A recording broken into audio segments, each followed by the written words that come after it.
இன்றே டவுன்லோட் செய்து உங்கள் ஃபேவரட் ஷோக்களை என்ஜாய் பண்ணுங்க.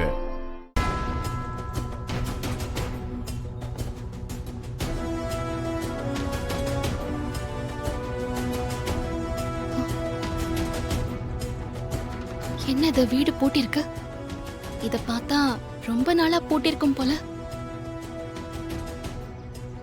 யார்கிட்ட கேக்குறது? ஏங்க அக்கா, கொஞ்சம் இங்க வரீங்களா? என்னம்மா, என்ன விஷயம்? இல்ல, இந்த வீடு பூட்டிருக்கு. இந்த வீட்டுக்காரங்க எங்க போனாங்க? யாருமே இல்லாம பூட்டிதாம்மா இருக்கு. அவங்க எங்க போனாங்கன்னு எனக்கு தெரியாதுமா. நான் இங்க வந்து 1 வருஷம் ஆகுது, பூட்டியே தான் இருக்கு. அவங்க பையனுக்கு ஏதோ உடம்பு சரியில்லைன்னு வெளியூருக்கு வைத்தியம் பார்க்கறதுக்கு போயிருக்காங்கன்னு சொன்னாங்க. அதுக்கப்புறம் இவங்க யாரு கூடயும் தொடர்பு வச்சுக்கல போல. அப்படிதான் அக்கம் பக்கத்துல சொன்னாங்க. அவ்வளவுதாம்மா எனக்கு தெரியும். அவங்க திரும்பி வரவும் இல்ல, எங்களுக்கும் எந்த செய்தியும் தெரியலம்மா. சரிம்மா. அதோ அங்க பாருமா, அங்க ஒரு பெரியவர் வராருல்ல, அவர் இந்த ஊர்ல பிறந்தவர் தான்.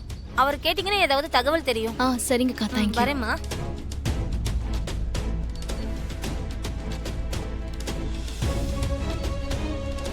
ஐயா, வணக்கம். வணக்கம்மா. வணக்கம்மா. ஏமா, நீ துர்கா தானே? ஆமா. எப்படிமா இருக்க? நல்லா இருக்கியா? நல்லா இருக்கேங்கய்யா. நீங்க நல்லா இருக்கீங்களா? நல்லா இருக்கேம்மா, நல்லா இருக்கேன். ஆமா, உன் பொண்ணு தானே அந்த ஆழ்துளை கிணத்துல விழுந்து நீ தானம்மா காப்பாத்துன? ஆமாங்கய்யா. டிவியில பார்த்தம்மா. பரவாயில்ல, அவ்வளோ ஆள குழியிலையும் சாமாத்தியமா துணிஞ்சு இறங்கி குழந்தைய காப்பாத்திட்டிய. குழந்தை இப்ப நல்லா இருக்காளா? நல்லா இருக்காங்கய்யா. டிவியில குழந்தைய பார்த்ததுக்கு அப்புறம் தான் நீ ஊரை விட்டு போய் எத்தனை வருஷம் ஆச்சுன்னு தெரிஞ்சது. அவளை பெரியவளா ஆயிட்டாளா உன் குழந்தை? உங்க அப்பா இறந்தவொடனே நீங்க ஊரை விட்டே போயிட்டீங்க. இப்பதான் நீ வந்திருக்க. உங்க வீட்டுக்காரு எப்படிமா இருக்காரு? அவரும் நல்லா இருக்காரு. அவர் மறுபடியும் டியூட்டில ஜாயின் பண்ணிட்டாரா? டியூட்டியா? என்னங்கய்யா சொல்றீங்க? அவரு சொந்தமா பிசினஸ் தானே பண்ணிட்டு இருக்காரு.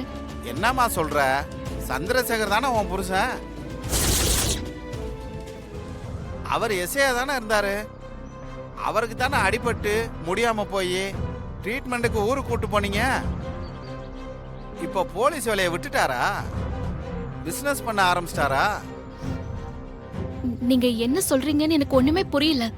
அம்மா, நீ ஏட்டு ராஜேந்திரன் பொண்ணு தானே? ஆமா, நான் ஏட்டு ராஜேந்திரனோட பொண்ணுதான், துர்கா தான். ஆனா நீங்க சொல்ற மாதிரி என் கணவர் எஸ்ஐ சந்திரசேகர் கிடையாது. அவர் ஒரு பிசினஸ் மேன். என்னம்மா சொல்ற? எஸ்ஐ சந்திரசேகருக்கும் உனக்கு தானே கல்யாணம் ஆச்சு. நாங்க கல்யாணத்துக்கு தான் வந்திருந்தோமே. அதை கேட்டா என்னென்னமா பேசுற?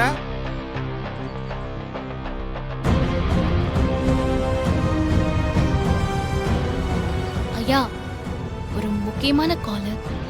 நான் ஒரு அவசர வேலையா தான் இங்க வந்தேன். நான் மறுபடியும் உங்களை வந்து பாக்குறேன். நான் போயிட்டு வரேன். சரிம்மா, சரி. ஹலோ.